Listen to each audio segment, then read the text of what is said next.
Meil oli Tallinkil tuli uus laev välja, Megastar, kes ehk mäletab aasta tagasi enam samal ajal läks esimest korda liinile. Optimist kutsus mind paati, ütles, et ole hea, ole selleks reporteriks, kes teeb siis Neitsi reisilt otse ülekannet telefoniga. Mõtlesime, et paneme 16 kaamerat ja värki ja nagu ikka televisioon.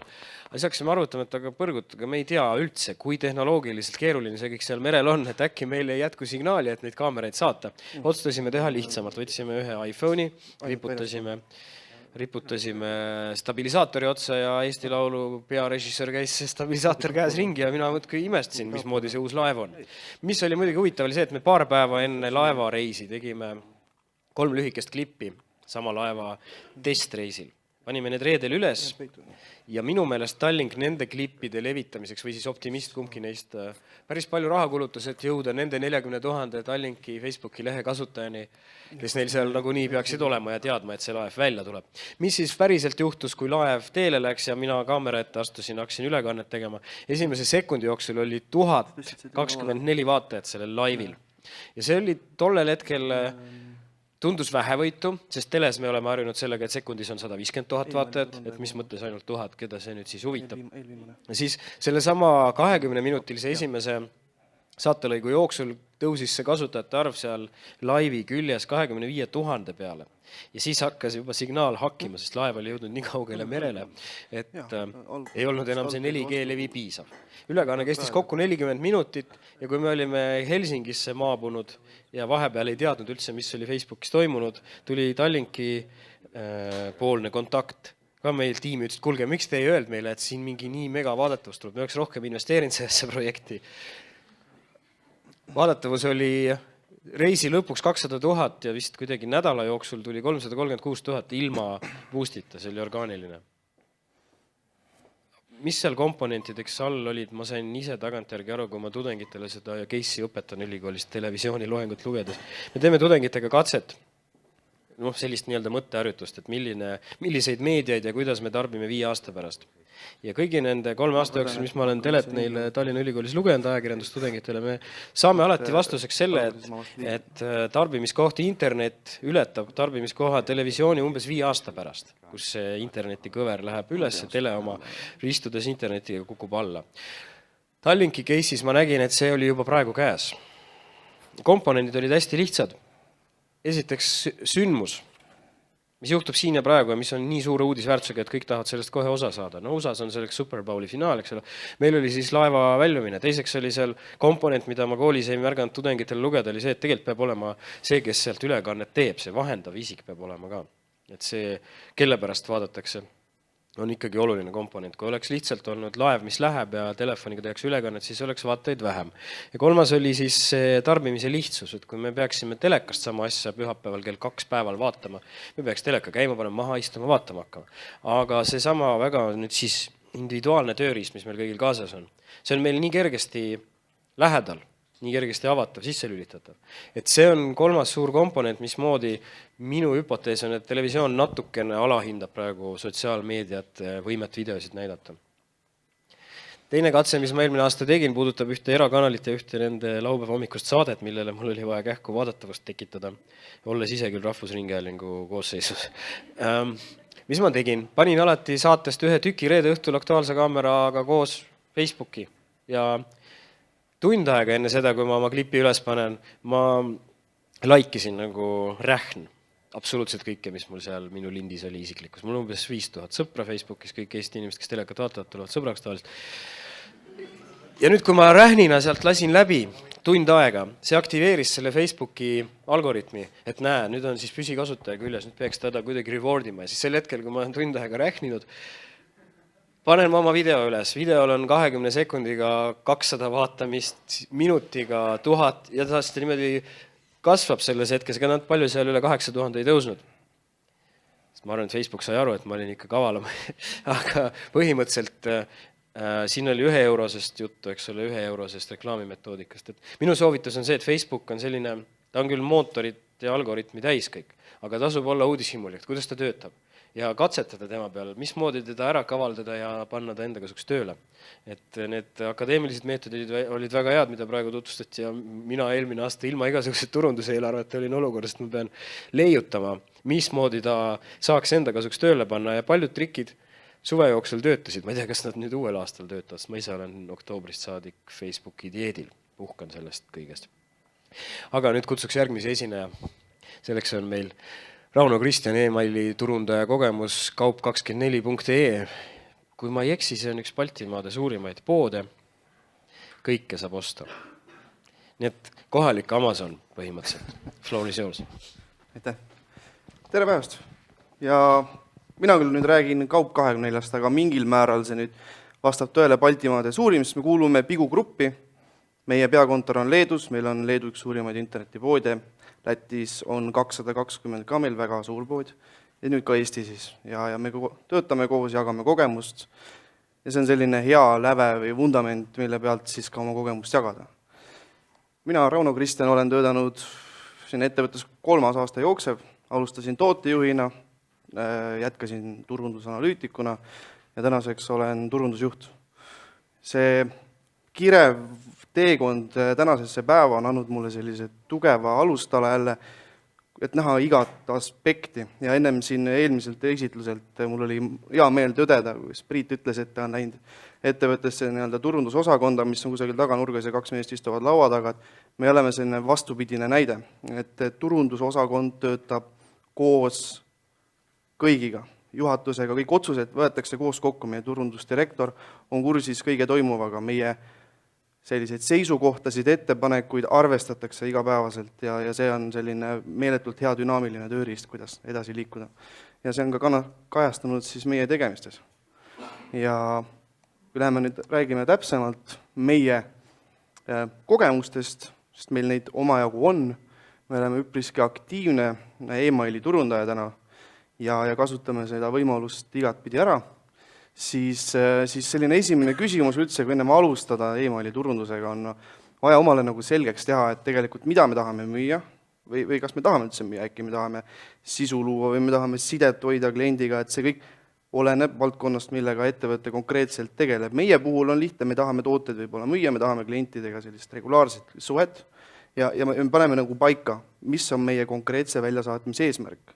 Et see alati ei pea olema konvertimine või see alati ei pea olema müümine, see võib küll sõltuda, aga ma räägin nüüd meie näitel, kus me enamjaolt ikkagi müüme. Ja kui me oleme selle nüüd paika pannud, kes me oleme, mida me tahame saada, ühesõnaga meie strateegia juba hakkab nüüd paika minema, siis me jätkame järgmiste sammudega, et hakkame peale, hakkame tööle, kõik toimib, mis juhtub, tulemus on käes, vaatan, et kõik on hästi ja liigume muude teemad juurde edasi. Aga mis on juhtunud meie enda nagu praktikal, et tänane lahendus ei pruugi homme toimida. Kui me saame täna mingi lahenduse toimima, ta tegelikult iganeb. Meie valdkond on niivõrd kiiresti arenev, ta on nii dünaamiline. 3 kuu pärast me võib olla täiesti teistsugust lahendust vaja, kui me täna teeme. Ehk see on pidev areng nagu protsess, mida me peame haldama. Ja see on alati peab meeles pidama, et kui me oleme isegi suurepärase lahenduse täna välja töötanud, me ei tohi jääda nagu loorberitele puhkama, vaid me hoiame ennast pidevas töös ja hakkame järgmise projektiga peale ja see on selline pidev protsess. Et see võib tegelikult valusalt kätte maksta, kui sa vaatad, kõik tulemused on rohelised, kõik on hästi täna, saame kõik vajalikud kontaktid ja kõik on hea ja siis üks päev avastad, et me peame otsast peale hakkama. Me oleme kaotanud kõik selle momentumi, mis meil oli ja see maksab tegelikult valusalt kätte. Ja veel selline õppetund, mis on mulle väga meeldib, on see, et sellised natukene hullud ideed. See võivad alguses olla uskumatu, miks me seda teeme, keegi ei tee ju niimoodi, miks me nagu selleks nagu võib-olla isegi keegi tahab sellist mõtet vastu võtta. Ja kui vahel isegi proovida neid asju, siis tulemus võib olla üllatav. Et me oma nagu kogemustest oleme näinud, et kas meelega või kogemata on vahepeal sellised asjad juhtunud ja hiljem vaatame tulemusi, vaatame, et täiesti uskumatu, me peame seda rohkem kasutama. Et sellistele uuendustele avatud mõtlemine on täna niivõrd selline oluline ja ei tasu karta, kui vaadata, mis turul toimub, mis teised teevad, sellised revolutsionäärid või kes teevad sellised meeletuid ideid, need tunduvadki kuidagi kiiremini edasi liikuvad. et tuleb olla nagu hästi avatud sellistele teistsugustele ideedele. Et see nagu pikas perspektiivis võib väga hästi nagu tasuda ennast ära. Ja ebaõnnestumised õpetavad, on oma näide, kus on jälle oled selles oma turvalises tsoonis ja iseenesest kõik toimib ja planeerid järgmiseid tegevusi ja kõik tundub iseenesest hea. Ja siis üks hetk läheb midagi nässu. Ja see ei pruugi üldse halb asi olla, selles mõttes, et meil oli üks näide, saatsime newsletterid välja, ma hiljem jõuan selle teemani tulen tagasi, meil on AB testimine ja üks selle uudiskirja pealkiri jäi uuendamata.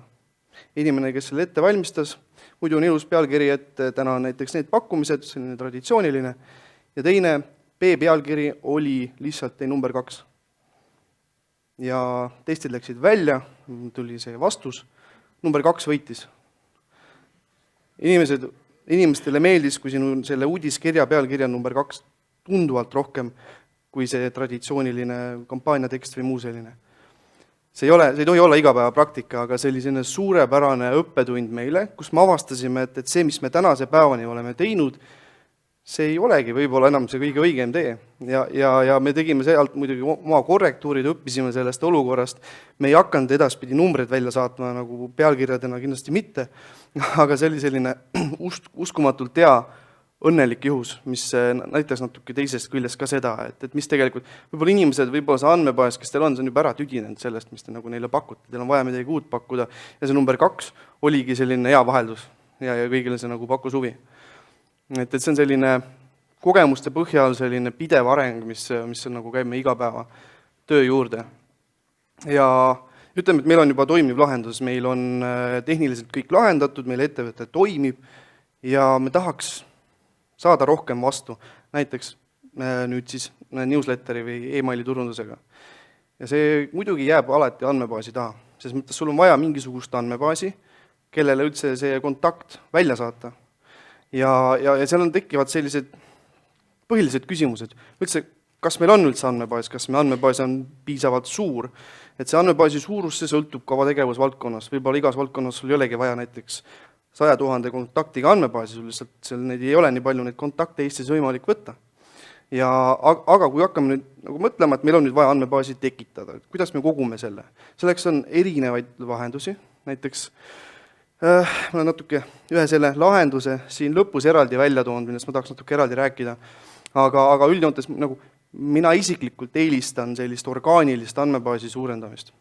Ehk siis, kui teil on juba toimiv lehekülg ettevõtte lahendus ja teil see klientuuri arv pidevalt kasvab, siis tegelikult ka sellega kasvab orgaaniliselt teie kontaktide arv. Ja iga nagu kasvava ettevõtte eesmärk on ju niikuinii suurendada oma klientide arvu ja see tähendab, et teil on vaja uut trafficut, uusi kliente, uusi kontakte. Ja koos sellega, kui te olete kõik õigesti seadistanud oma lehel, ütleme, et kõik see baas on hea, inimestel on lihtne liituda teie andmebaasiga või siis kliendi nimekirjaga ja kõik on nagu hästi, siis ta ilusti suureneb ka orgaaniliselt. See tähendab, et te teete kõik õigesti. Aga juhul, kui ei suurene või me oleme alustamas, meil on vaja suuremat andmebaasi, mis me saame teha? Saame teha erinevaid mänge, kasutame sotsiaalmeediat, kasutame muid kanaleid sinna juurde nagu veel lisaks toeks, muidugi saab newsletterit ka kasutada, aga mis me kasutame, kui andmebaas on väike. Ühesõnaga, me peame siin integreerima teisi kanaleid, et saada selliste mängudega omale lisa sellised kontakte, kes tahaksid meiega kaasa lüüa. Et siin on muidugi seadusandlus, mis on hästi oluline, maikuus tuleb uus Euroopa direktiiv, millega ma loodan, kõik on varsti kursis, millest peab lähtuma, aga võimalusi on erinevaid, üks on orgaaniline, üks on mängudega ja nagu ütleme, need on sellised põhilised viisid, kuidas saaks oma andmebaasi suurendada, et see info ühiskonnas, kus me elame, info on kõige olulisem. Et seda saab muidugi alati, andmeid tuleb segmenteerida, ütleme, et meil on mängupõhised kontaktid, meil on pikaajalised kontaktid ja siis ütleme, et kui me kujutamegi ette, et see on nagu selline meie andmebaas, siis siin on näiteks regulaarsed kliendid, siin on uued tulijad, siin on näiteks, kes tulid meie selle mänguga näiteks siia kaasa, siin on sotsiaalmeediast tulnud kontaktid, bänner, mis iganes. Kõik on vaja ära segmenteerida, teil on vaja ülevaadet, kust te need oma kontaktid saite, et saaksite hinnata, mida nendega peale hakata. Pikaajaliselt, ütleme, et need on siin pikaajalised kliendid, nemad on teie suurim väärtus. Nemad moodustavad suur osa teie käibest. neid tuleb hoida, nendega ei tasu võib-olla liiga palju trikke teha, neid tuleks natukene delikaatsemalt vaadata. Teil on võib-olla esmaostjad, nendega on jälle hoopis teine lähenemine.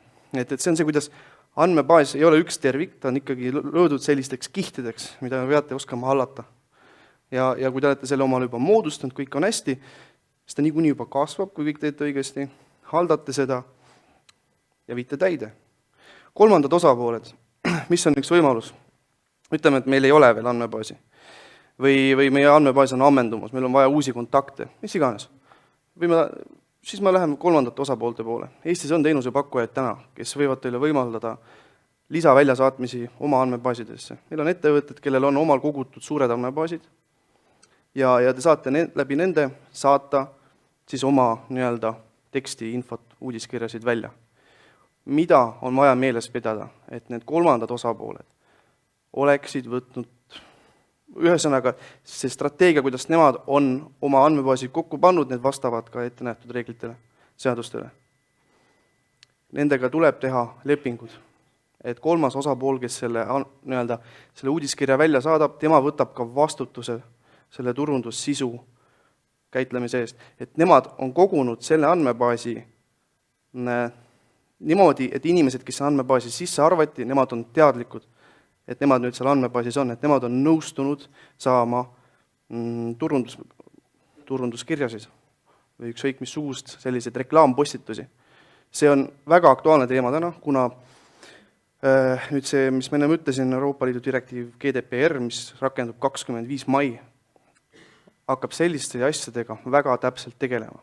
Trahvid on meeletud, kui ma eksis, oli 20 miljonit eurot või 4% ettevõtte aasta kogukäibest, mis on väga suured summad, juhul kui ei osata käia ümber nende kontaktidega, mis teil olemas on.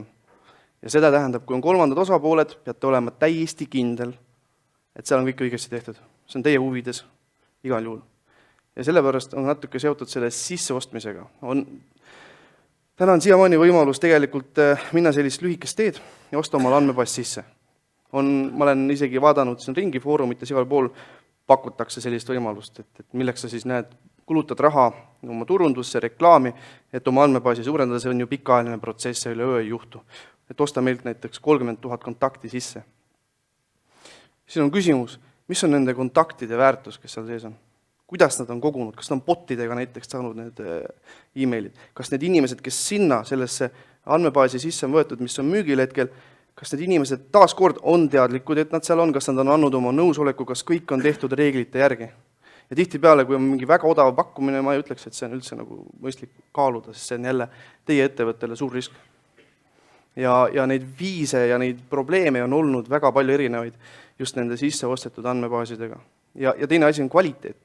Selles mõttes, et teil võib olla 10 000 kontakti, aga kui nendel kontaktidel ei ole mingit kvaliteeti, kui te saadate omal selle uudiskirja välja, enamus bounce'ivad tagasi või lähevad kuhugi, kes teab kuhu, open rate on olematu, click rate on olematu, ilmselgelt sellel andmebaasil ei ole kvaliteeti. Et see on kõik selline meeletu eeltöö ja mina nagu isiklikult soovitaksin ise panustada oma andmebaasi suurendamisse. Ma ei ütle, et see sisseostmine, see võib olla, kas see on halb või mitte, aga teie tahate ikkagi kvaliteeti saada ka ise oma andmebaasidesse. Et iga tegevus, mis te edaspidi teete oma näiteks uudiskirjadega, et see annaks ka teile mingi tulemi. Te saate nagu tunda oma andmebaasid ja teate nendes kihtides, kes sul keegi on, ja te saate palju rohkem sealt tagasi. Et sisseostmine ongi sellepärast küsimärkidega, et ta nagu tekitab vastakaid tundeid. Seal on erinevaid võimalusi ja kindlasti on ka kvaliteetseid väga häid teenusepakkujaid meil näiteks olemas, kes seda pakuvad, aga seal tuleb väga ettevaatlikult läheneda, ma pean seda silmas. Andmebaas on olemas, asi toimib. Mis nüüd saab, tahaks tulemusi tõsta. Inimesed ju käivad ja selles mõttes konverteeruvad ja kõik on hästi, aga meil on vaja efektiivsust tõsta ja niisama midagi välja saata ei ole mõtet. Ikkagi sa pead mõistma, mis sul seal toimub. Teete meeletu ettevalmistuse oma osakonnaga, disainerid teevad bännerid, inimesed valmistavad sisu ette, panete kõik kokku, saadate välja, teil on suurepärane andmebaas, saate tulemuse. Aga kas te teate, et saaksite võib-olla poole parema tulemuse selle sama tööga? Selleks ongi efektiivsuse tõstmine, kõige lihtsamad meetodid, kuidas seda teha, mis peaks olema iga ettevõtte täna igapäeva praktika, on AB testimine. Ja see on alustades juba selle pealkirjaga. Ehk siis, kui iga väljasaatmine, mis teil on ka tarkvara pakub üldjoontes sellist võimalust, te panete 2 pealkirja sinna. A ja B. Ja see on split test teisiti ja väljasaatmine algab. Siis süsteem ise saadab, ta võtab 2 sellist väikest segmenti, testgrupid, saadab neile selle newsletteri pealkirja välja ja vaatab, kui palju kellelegi keegi reageerib. Ja see, millele reageeritakse rohkem, see võidab selle loosi ja ülejäänud kõik andmebaas läheb selle võidetud newsletteri pealkirjaga välja. See on kõige selline lihtsam viis, kuidas juba hakata optimeerima oma väljasaatmisi, saada paremat tulemust tervelt väljasaatmiselt, ütleme niimoodi. Ja nagu AB testi puhul üldse hästi oluline asi, mida peab meeles pidama, mida inimesed tihtipeale valesti mõistavad, on see, et kui te teete AB testi, seda saab teha ka sisuga, seda saab teha lahendustega, disainiga, kõigiga saab seda teha. Aga ütleme, et teil on oma newsletteril on oma template. Üks ja sama, ütleme, et see kujund siin on teie nagu newsletteri template. Nii nagu ta kogu aeg on, saadate välja, kõik on hästi. Nüüd tuleb mõte, et tahaks rohkem saada vastu. Teeme AB testi. Väga lihtne, teeme ära. Aga tohib muuta ühte nagu muutujat. Selles mõttes muudame ainult ühte väärtust. Teeme ühe AB testi. Siis me näeme, kui palju see üks muudatus mõjutab meie tulemust. Kui me muudaksime siin mõlemat välja, disaini, call to action'id, sisu, kõike, midagi sellist, ja me teeme AB testi ära, aga meil on 2 muutujat juba. Me ei saa võrrelda, kumb selle tulemuse andis. Ehk siis AB testi puhul, mis ma pean silmas, on see, et alati tuleb meeles pidada, et üks muutuja tuleb korraga muuta. Siis on teil vähemalt ülevaade, kuidas ta muutis seda tulemust. Ja see on selline ideaalne nagu lihtne viis näidata, näiteks kuidas see oranž versioon sai palju rohkem conversioneid, ilmselgelt me peaksime selle variatsioon A-ga jätkama. See on selline basic knowledge of AB testimine, mida peaks tegelikult üpriski tihti kasutama või ütleme igapäevaselt. Meie oma praktikas teeme seda igapäevaselt. Meil on pealkirjad AB testi iga hommik. Me teeme mingeid muudatusi disainis, layoutis, me teeme AB testi. Me tahame näha, kas see päriselt ka töötab, miks me raiskame oma aega, tunde, energiat, tehes asju, mida me ei oska ka mõõta, kas annab meile midagi vastu. Ja seal ongi sellised 3 põhimõtted, mis mul on alati vähemalt peas, on mõõda, analüüsi ja optimeeri. Me peame kõike saama mõõta. Ja online'is me saamegi põhimõtteliselt kõigel silma peal hoida, ütleme nii. Ja meil on see data juba kogutud, meil on see ülevaade olemas, me analüüsime, teeme järeldused ja optimeerime, viime need parendused sisse, me hakkame palju paremini siit vastu saama. See lahendus hakkab meile palju paremini tagasi tooma. Ja see ongi pidev protsess, see ei ole ühekordne projekt, vaid see on pidevalt käimas olev protsess, kuidas saada rohkem tagasi. Ja kui on nüüd see tehtud, siis on selline juba järgmine etapp, mis on väga oluline selles mõttes, et saada veel rohkem tagasi. Hoiame oma aega kokku, siis ma julgen täna väita, minu meelest on kõige suurem ressurss meil aeg. Kõik muu tehislik, kõik on asendatav, aga me tahame aega kokku hoida. Me ei taha võib-olla alati hoida inimesi teatud ülesannet tegemas, mis ei anna meile nii palju äkki väärtust. Ja automatiseerimine on selles mõttes, ta ei ole enam tänapäeval mingi uus lahendus, aga ta ei kasutata palju. See on tegelikult väga üllatav, et ta ei ole laialt levinud. Ta ei ole midagi keerulist, sest lahendused on olemas. Kõik turundajad on valmis seda tegema, hakkame peale, aga alati see nagu ei rakendu. Et see on minu jaoks üllatav, aga see annab sellise palju paremad tulemused, ma olen täiesti kindel, et see töötab iga lahenduse puhul, kui see on mõistlikult tehtud. Ja mis see siis tähendab endast? Et kõigepealt arvestame asja, et 92–98% külastajatest ei ole valmis ostma. Teisisõnu, see on nagu conversion rate. Aga põhimõtteliselt, ütleme, et see 92–98% reklaamist, kuludest, mis me teeme, need lähevad ju tühja selles mõttes, et inimene tuleb lehele, ta läheb minema, me oleme maksnud selle kliki eest, selle liidi eest, mis iganes. Ja iseenesest me ei saa ju midagi vastu. See tähendab seda, et meil on vaja tõsta kvaliteeti, mille me oma lehele toome. Ükskõik, mis vahendeid me selleks kasutame, banneri, traffic, PPC või siis email täpselt samamoodi. Ja üks võimalus seda nagu kõvasti parandada emaili puhul on automatiseerimine. Näiteks selle suurendab regulaarsete klientide baasi. Kui see automatiseerimine on õigesti läbi viidud, siis tema võime on muuta külmad kontaktid kuumaks kontaktiks, see on terve teekond. Inimene tuleb lehele, ta saab interaktsiooni, lehekülg, automaatika hakkab ise nüüd töötama selle inimesega edasi. Vastavalt inimese andmetele saadab erinevates etappides erinevad sellised kontaktid inimesele, mis aja jooksul muudavad selle kontakti teie kliendiks põhimõtteliselt. Ja teil ei ole vaja mitte ühtegi inimest kontoris seda enam tegema. Masin teeb ise ära selle. Ja muidugi see tuleb ette valmistada, aga ma räägin, Eestis on täna pädevus olemas, et sellist asja teha. See on ühekordne töö, peale seda muidugi tuleb pidevalt optimeerida, aga kui see algab, ma usun, et enamus näevad suurepäraseid tulemusi juba sealt. Ja kui on suuremad kliendibaasid, andmebaasid, kes jõuab seda hallata käsid, siis ei ole üldse võimalik enam. Sellepärast ongi automatiseerimine, mis tegelikult muudab kogu seda kulgu ja see tõstab tuntavalt kvaliteeti ja tulemust, mis saadakse. Ja selleks ma tõin nagu välja sellised väga lihtsad näited, mida automatiseerimise puhul kasutatakse. Ja see on igapäevane praktika ja esimene neist on upselling. Ehk siis toon nagu elulise näite. Teil on inimene, kes ostis teilt iPhone 6. Teil on ta andmebaasis olemas, te teate, et tema ostis iPhone 6.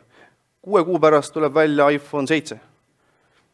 Teie süsteem automaatselt saadab selle inimesele kontakti või kirja, et uus toode on väljas.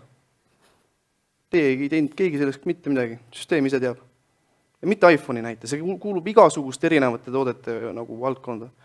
Aga see on kohe, et te teate, et see inimene on võib-olla lojaalne selle toote kasutaja ja teil tuli uus valik, kus see süsteem automaatselt genereerib selle kontakti. Ja suure tõenäosusega te võite ka konvertida selle inimese ära kohe.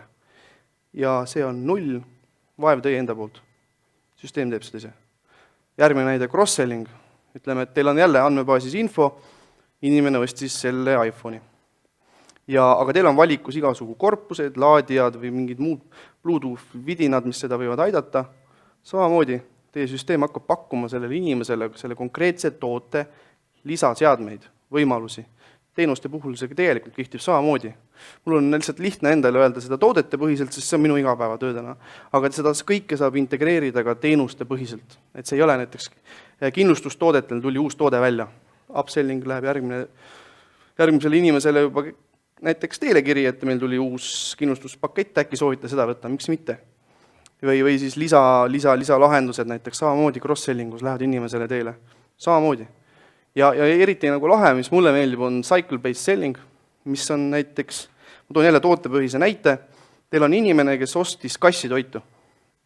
Ja teate, et selle kassitoidu selline, ta lõpeb otsa 1 kuuga, näiteks. Teie süsteemis on kirjas, et te teate, et tema ostis selle koti kassitoitu ja tegelikult enne kuu lõppu süsteem saadab talle uue pakkumise sama kassitoiduga juba. Inimene hakkab see otsa lõppema, ta vaatab mailboxi, mul tuli jumala hea pakkumine selle kassitoiduga, muidugi ma ostan ära selle.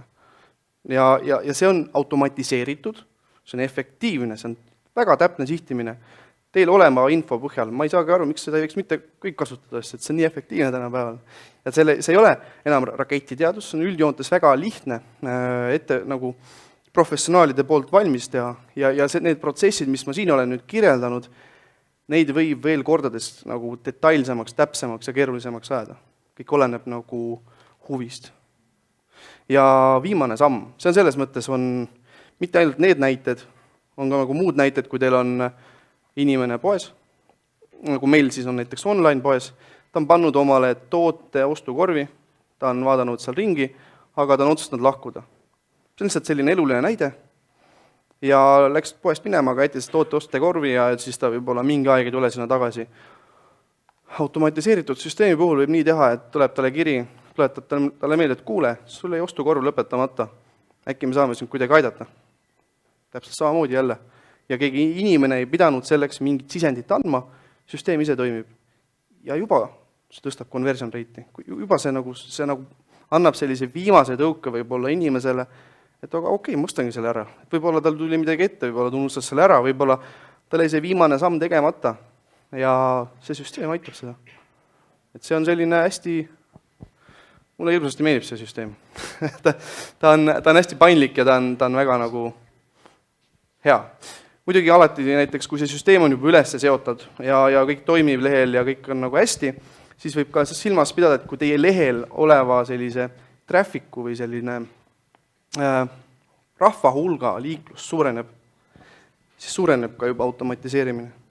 Suureneb ka juba see baas, kui palju teie saate interaktsioone selle automatiseerimise põhjal. Et kui te juba ise kasvate, see süsteem hakkab teile aina rohkem tagasi tooma. See on selline väga lahe asi. Nii. Ja kui ma räägin mõnest detailist, mida tihtipeale ma olen näinud Eesti turul unustatakse ära lisada, tehakse suurepärane töö ja kõik on ette valmistatud, kõik on välja saadetud, raha on kulutatud, kanalid on kinni makstud ja mis on puudu, on call to action.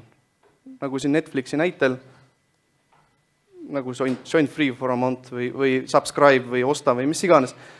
Tihti tehakse suurepärased lahendused ja unustatakse ära see viimane nagu katalüsaator või mis tõmbaks inimese endaga kaasa. Ja see on lihtsalt elulise näidete põhjal, ma nagu olen selle välja toonud, sest et ma tihti on avastanud, et tehakse väga lahe asi, aga unustatakse selline lihtne element ära oma kommunikatsioonist ja see kehtib igasugust erinevate kanalite puhul. Et seda alati peaks meeles pidama. Ja meeles pea, et sellised tüüpilised asjad, mis on ka sellised olulised detailid pidevat kommunikatsiooni planeerides, mis kipuvad sisse tulema. Ja üks on selles mõttes kvaliteetne sisu, see ei tähenda seda, et kõik sisu oleks halb, et tehke paremat sisu, kindlasti mitte. Kvaliteetne sisu peab seda silmas, et mida rohkem te sisu teete, mida rohkem te erinevad tööd teete, seda rohkem on sisu, mis võib valesti minna. Ja see tähendab seda, et peab väga tähelepanelikult jälgima, et seda ei juhtuks. Ei juhtuks kirjavegasid, ei juhtuks linke, et mitte ei juhtuks linke, vaid ei juhtuks vigaseid linke. Et need lingid, mis te oma kommunikatsiooni panete, newsletteri näitel, panete sinna ilusad bännerid, kõik muu sellise, ja inimene klikib selle bänneri peale landing, kuhu ta maandub või tööta, katki. Ja seal võib olla mõni kirjatäht lihtsalt on valesti läinud ja te kaotasite põhimõtteliselt kliendi, kes vihastas välja, sest et ta ei saanud selle tulemuse, mida ta ootas. Ja kirjavead samamoodi, need on sellised üldimagoloogilised mõjutegurid, mida peab ka silmas pidama, et see lihtsalt ei mõju hästi kogu kommunikatsioonile. Samuti optimeeritud mobiilile, me kõik teame, et mobiile kasutatakse aina rohkem, üldtrend on täna selline, et lihtsalt väga palju inimesi enam ei avagi alati läpakad, vaid teevad oma asjad mobiilist ära. See tähendab, et kogu kommunikatsioon, seal hulgas newsletter, peab olema optimeeritud mobiilile. Et kui inimene selle avab, ta päriselt ka näeb seda sisu, mis seal on. Et see ei ole nagu ainult PCs selline talutav, vaid see on kvaliteetne ka telefonis. Kõik asjad, mis seal on, töötaksid samamoodi. Ehk siis ta oleks responsive. Lubaduste täitmine. Siin ma tulengi tagasi selle number 2 juurde, mis meil see pealkiri välja läks. Selle seisukoha pealt me ei täitnud oma lubadust. Meil oli pealkiri number 2, aga me ei öelnud inimesele sellega mitte midagi ja meil ei olnud mitte mingit number 2-ga midagi seotud seal newsletteris, see oli lihtsalt inimlik viga. Aga sellist asja tegelikult ei tohi teha. Kuna see oli meie õppetund, aga me õppisime sellest, saime oma nagu kogemuse, saime targemaks, aga üldine selline mentaliteet peab olema, et sisu koostamisel newsletterisse näiteks pead andma need lubadused, mida täita saad. Ehk siis see pealkiri, mis meil siin mailboxis kõigile nagu näha on, seal ei tohi anda lubadusi, mida kirjas sees ei ole. Et see toimib võib-olla ühe korra, aga teinekord inimene lihtsalt enam ei reageeri.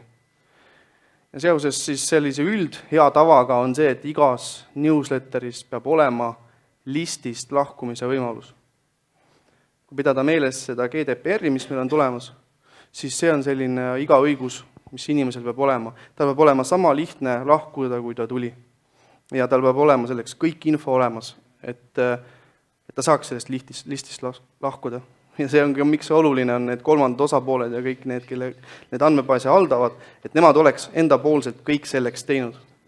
Ja ka oma newsletteriga alati peab olema selline võimalus.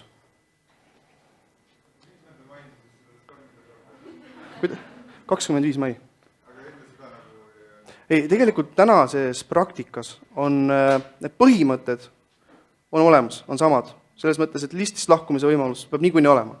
Aga täna ma vaatan ikka, alati seda ei ole, et see on selline hea tava, tegelikult on juba reglementeeritud ka niimoodi, et see nii peab olema.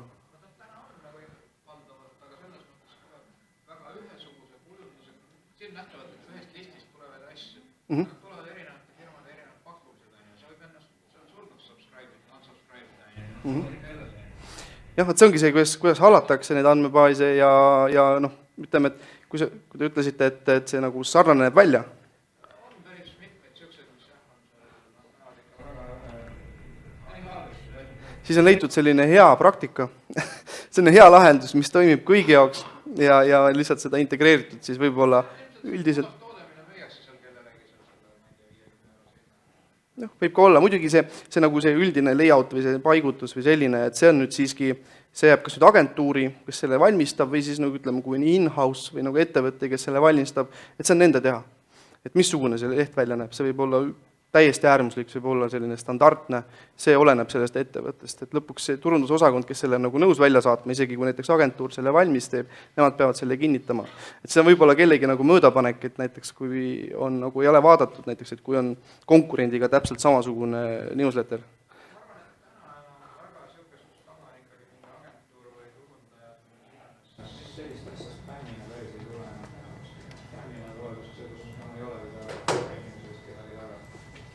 Jah, eks seal on selline hea piir on iga nagu vastavalt. Usun, et ega siis on jah, ega paljud on kindlasti saanud ja meie see mahud on väga suured, see on see info, mille põhjal ma räägin. Et sellega on ka tulnud selline arusaam, et on see alati hea piir ja need mahud ka sõltuvad sellest, et me testime näiteks, kui palju on mõistlik välja saata. Ja segmenteerime, et ei pole võib-olla sinna segmenti sattunud või ei ole lihtsalt subscribe'inud kuhugi.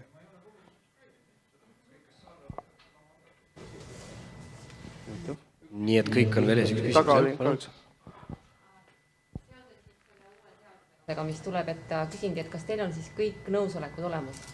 Meie oleme oma andmebaasid kokku pannud neid reegleid silmas pidades.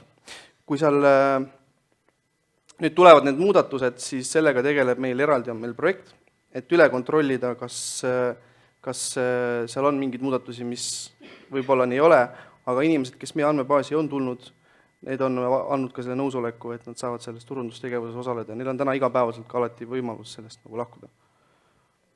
Et lahkuda küll, aga et on teil need arhiveeritud need nõusolekud ja kõik on, et kui ma küsin näiteks, et kas minu nõusolek on teil olemas, siis te saate mulle saata selle nõusoleku? Te mõtlete nagu lepingu vormis? Ei, noh, nii nagu seadus käseb.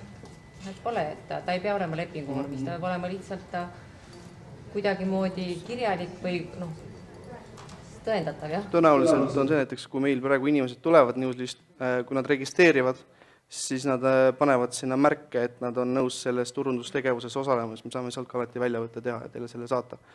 Et nüüd vormiliselt ma täna ei ole 100% kurvi, siis kuidas see GDPR seda sätestama hakkab, sest et see on meil selline käimasolev programm ja kui see lõpuks mulle lauale jõuab, siis küllap me nagu seda ka vahetult võrdleme.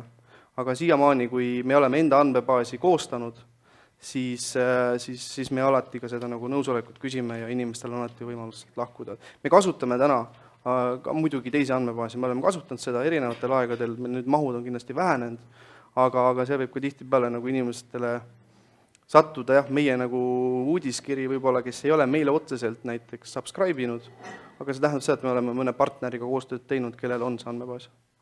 Tehtud seda kolmanda osapoole väljasaatmist. See tähendab, et siis on inimene andnud nõusoleku eelnevalt selle partneri mõne programmi raames, et ta sinna andmebaasi sisse arvatakse.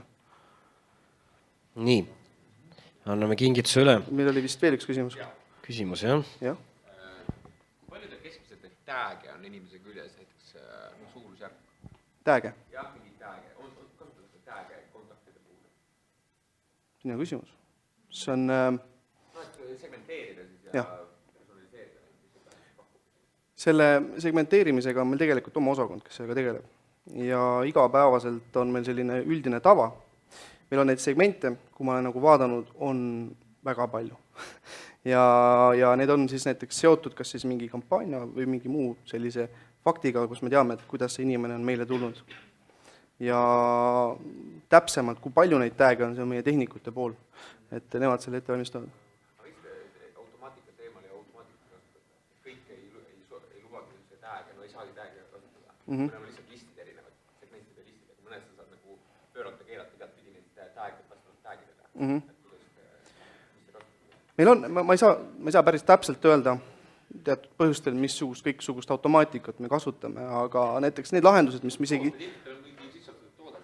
ja täna meil tegelikult on see nagu suund muutumas. Me ise ka töötame täna automatiseerimisega, selle optimeerimisega ja see, mis meil täna on aktuaalne, ei ole võib-olla 2 kuu pärast. Just, ma sekkun vestlusse 2 põhjust. Üks on see, et eks meil lõunasupp juba jahtub ja üks esineja on veel järjekorras, et see on täpselt sellist spetsiifikat laadi vestlus, mida saab ilusti lõunalauas edasi rääkida. Aitäh, Rauno, Kristjan!